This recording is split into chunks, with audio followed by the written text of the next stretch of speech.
ഇവിടെ തണുപ്പോ എന്താ അവസ്ഥ? ഉഷ്ണം நிற்க முடியாது.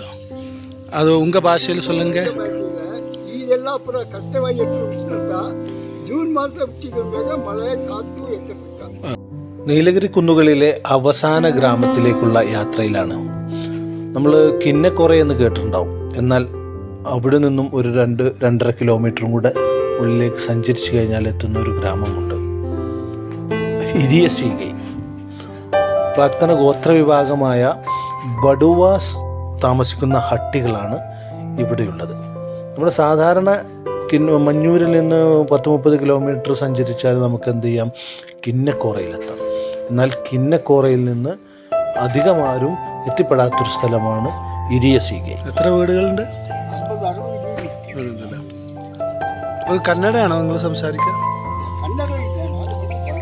ബഡഗാസ് ഗൗഡർ. ഭാഷ തമിഴ് അതോ? തമിഴ്. സ്ഥലത്തിൻ്റെ പേര് ഇരിയസീഗൈ അല്ലേ? 60 ഫാമിലി അല്ലേ? സ്കൂളൊക്കെ ഉണ്ടല്ലേ?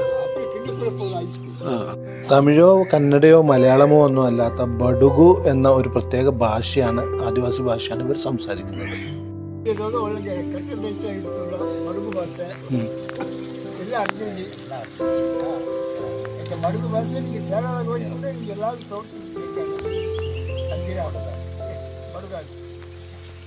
വൃത്തിയുള്ള അഗ്രഹാരങ്ങൾ പോലെ തോന്നിക്കുന്നതാണ് ഇവരുടെ ഹട്ടികൾ. ഇവിടെ മറ്റുള്ളവർക്ക് പ്രവേശനമില്ല.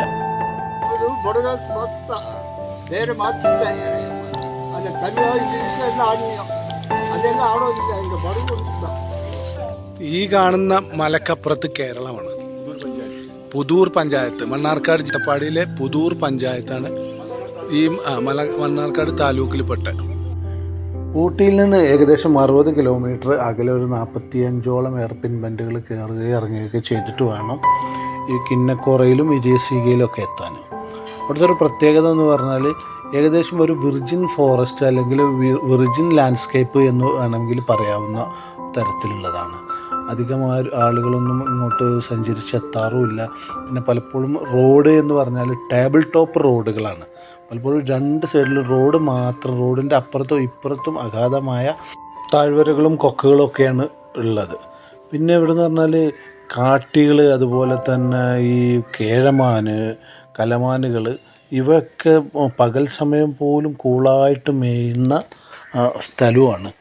മിക്ക നേരത്തും മൂടൽമഞ്ഞ് മൂടി പുതച്ച് കിടക്കുന്ന ഒരു പ്രദേശമായതുകൊണ്ട് തന്നെ ഇവിടെയുള്ള വന്യമൃഗങ്ങളുടെ സാന്നിധ്യമൊന്നും ഈ റോട്ടിൽ ഉള്ളതൊന്നും പെട്ടെന്ന് തിരിച്ചറിയാൻ പറ്റാത്തതുകൊണ്ട് അപകടമാണ്. ബൈക്ക് റൈഡൊക്കെ പ്രത്യേകിച്ച് അത് യാത്രക്കാർ ശ്രദ്ധിക്കണം. മാത്രമല്ല സിംഗിൾ റോഡുകളാണ് ഉള്ളത്.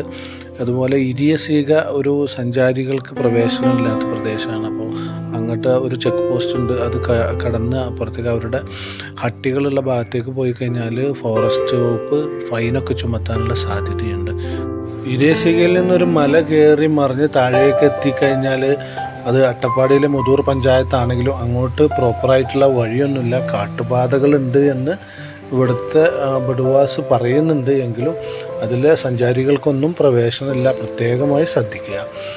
അതുപോലെ തന്നെ ഈ ഇരിയസീഗയിലോ കിന്നക്കോറയിലോ ഒന്നും ടൂറിസ്റ്റ് അട്രാക്ഷൻ എന്ന് പറയുന്ന രീതിയിൽ റിസോർട്ടുകളോ ഹോം സ്റ്റേകളോ പോലും ഒന്നുമില്ല. അവിടുത്തെ കർഷകരായ അല്ലെങ്കിൽ തോട്ടം തൊഴിലാളികളായ ഗ്രാമീണർ താമസിക്കുന്ന വീടുകളും പാടികളും അല്ലാത്ത മറ്റൊന്നും അവിടെ ഇല്ല. ചെറിയ 1-2 കടകളും മാത്രമേ ഉള്ളൂ. അപ്പോൾ ഭക്ഷണമൊന്നും അവിടെ കിട്ടാനുള്ള സാധ്യതയില്ല.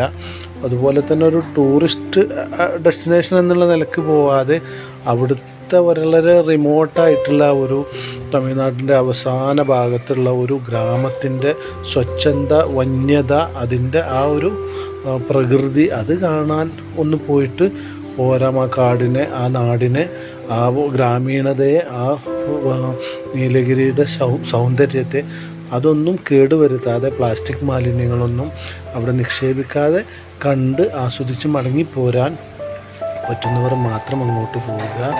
അവിടെ മദ്യപിക്കാനോ അതുപോലെ തന്നെ മറ്റേതെങ്കിലും സാമൂഹ്യ വിരുദ്ധ പ്രവർത്തനത്തിനോ ആ ഭാഗത്തേക്ക് ആരും പോകരുത് എന്ന് പ്രത്യേകം ഓർമ്മിപ്പിക്കുകയാണ്. ഊട്ടിയിൽ നിന്ന് ഏകദേശം 3 മണിക്കൂർ യാത്ര ചെയ്താൽ മഞ്ഞൂർ, കിന്നിക്കോറ് ഒക്കെ എത്താം. അതുപോലെ തന്നെ ഇരശേഖിലെത്താം. അതുപോലെ അട്ടപ്പാടി വഴി വരികയാണെങ്കിൽ അട്ടപ്പാടിയിൽ നിന്ന് മുള്ളി വഴി മഞ്ഞൂർ ഗദ്ദായി ഡാം വഴിയൊക്കെ വന്നിട്ട് കിന്നക്കോറയിലേക്ക് മഞ്ഞൂർ വഴി എത്താം.